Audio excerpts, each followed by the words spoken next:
बिस्मिल्लाहिर्रहमानिर्रहीम अस्सलामु अलैकुम वरहमतुल्लाहि वबरकातुहू। तुसी साडा यूट्यूब चैनल वेखदे पे अपना पंजाब हाफिज़ इफ्ताखार। साडे नाल खब्बी साइड ते तनवीर भाई खड़े ने, फिर अल्हम्दुलिल्लाह चाचा जी खड़े ने, फिर अली भाई खड़े ने, फिर कलीम भाई खड़े ने। इन्हां सारियां कोल पुछांगे। अमाज भाई खड़े ने, भाई अंसर खड़े ने। नमाज पढ़ के बाहर निकले तो साडे नाल वाला महल्ला है, पिंड इक्को है। नाल वाले जेह्ड़े चढ़दे पासे जिदों सूरज निकलदा उस मस्जिद ऐलान होया अपने बच्चियां दी केयर करो, कुंडियां ला के सम्मो। टीम आई फिरदी है, बच्चे चुकण वाली, बच्चे फीडर हुण लैके अंदर वड़ जांदे ने। की मसला है, क्यों वजह तो उन्होंने मावा भी परेशान ने, महल्ले दे विच परेशानी आई हुई। सारे पुछांगे भाई की मसला है। सब तो पहले चाचे जी सियाणे बंदे ने पुछांगे। चाचा जी वाकई ही मसला है, बच्चियां छुपा रही है? बिल्कुल जी, बच्चे चुकते ने। अच्छा अगे नड़ते भी विखाड़े ने, खबरों च भी आया। अच्छा ये बच्चे वाकई चुके जान डे। अच्छा छोटे बच्चे भी इतों गखड़ कम मुकिया तो भी एक चुकिया बच्चा छोटा जी है। जेडे वीडियो वेख रहे उन्होंने की कहोगे? अपने बच्चियां छड़ के आओ स्कूल ते लैके आओ।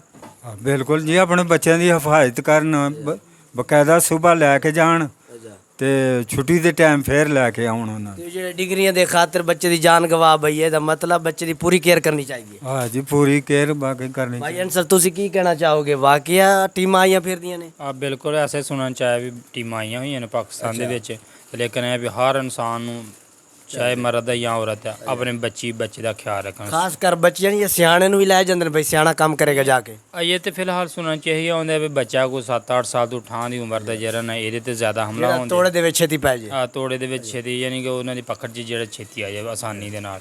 ते कोशिश करन भी अपने बच्चों की एहतियात करन, जेह्ड़े घर रहिंदे बच्चे उन्हां दी भी करन, जेह्ड़े स्कूल चले जांदे ने उन्हां दी भी करन। और स्कूल वालें वास्ते भी आगाह किया जाए भी जेह्ड़े बच्चे स्कूल आउंदे ने उन्हां दे वालदैन आउन छुट्टी दे टाइम तो उन्हां दे नाल भेजे जाए। अगर जे किसी दा भैन भरा चाचा ताया या वालद वालदा नहीं आउंदे उन्हां नूं रोक के रखा जाए। जिन्नी देर तक एक खास अफवाह चलती पई है इन्हां दा कोई हल नहीं हो सकदा उन्नी देर तक लाजमन जेह्ड़ा ना एहतियात करन। अली भाई तुसी की कहना चाहोगे? वाकया है और टीम आई फिरदी है या तुहानू किसी चुकिया तो नहीं आज तक? वाकई हाफज आई है टीम। चाचा जी अगे आओ। अच्छा ਕੱਚੇ ਦੇ ਇਲਾਕੇ ਜੀ ਜਿਹੜੇ ਬਦਮਾਸ਼ चाचा अगे आना तो अगे आओ।